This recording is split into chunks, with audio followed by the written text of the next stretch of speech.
কোনো আসল ৩ বছরে সুদে আসলে ৪৮৪ টাকা এবং ৫ বছরে সুদে আসলে ৫৪০ টাকা হলে আসল কত? তো এখানে ৩ বছরে সুদে আসলে ৪৮৪ টাকা এবং ৫ বছরে সুদে আসলে ৫৪০ টাকা বলা আছে। তো আমরা এই অঙ্কটা করার ক্ষেত্রে যে টেকনিকটা অবলম্বন করব সেটা হচ্ছে এখানে আগে আমাদের প্রথমে ১ বছরের সুদ বের করে নিতে হবে।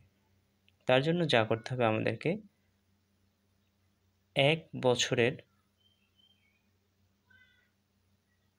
সুদ সমান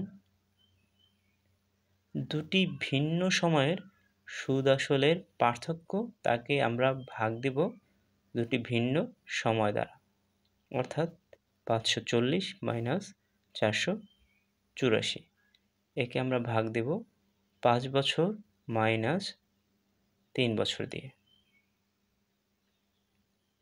সমান নিচে আসবে ২, উপরে বিয়োগ করলে হবে, উপরে থাকবে ৫৬। তো কাটাকাটি করলে আসবে ২৮। তার মানে ১ বছরের সুদ হলো এই ২৮ টাকা। যেহেতু ১ বছরের সুদ আমরা বের করলাম, উপরে আছে ৩ বছরের সুদে আসলে ৪৮৪ টাকা, তাহলে আমরা ৩ বছরের সুদটা বের করে নেব। ৩ বছরের সুদ সমান ২৮ গুণ ৩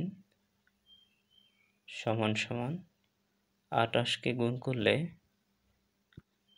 ৩ গুণে ২৪ ৪, হাতে থাকে ২, ৩ দুগুণে ৬, ২ ৮, তাহলে আসে ৮৪ টাকা। এবার আমরা ৩ বছরের সুদ আসল থেকে ৩ বছরের সুদটা বিয়োগ করে দেব, তাহলে আমরা ৩ বছরের আসলটা পেয়ে যাব। তাহলে আমরা আসলটা পেয়ে যাব, ৩ বছর না, দুঃখিত, ১ বছরের আসলটা পেয়ে যাব।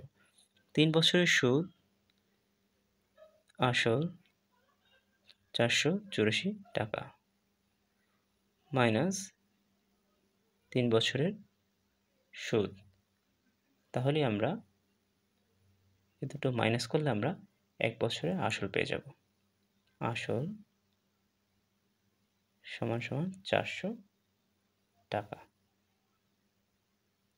আশা করি বিষয়টি সবাই 100% ক্লিয়ার হতে পেরেছেন। যদি ভিডিওটি ভালো লেগে থাকে তাহলে অবশ্যই আমাদের চ্যানেলটি সাবস্ক্রাইব করবেন এবং কোনো মন্তব্য থাকলে তা অবশ্যই আমাদের কমেন্ট বক্সে জানিয়ে দেবেন। সবার জন্য ভালোবাসা রইল।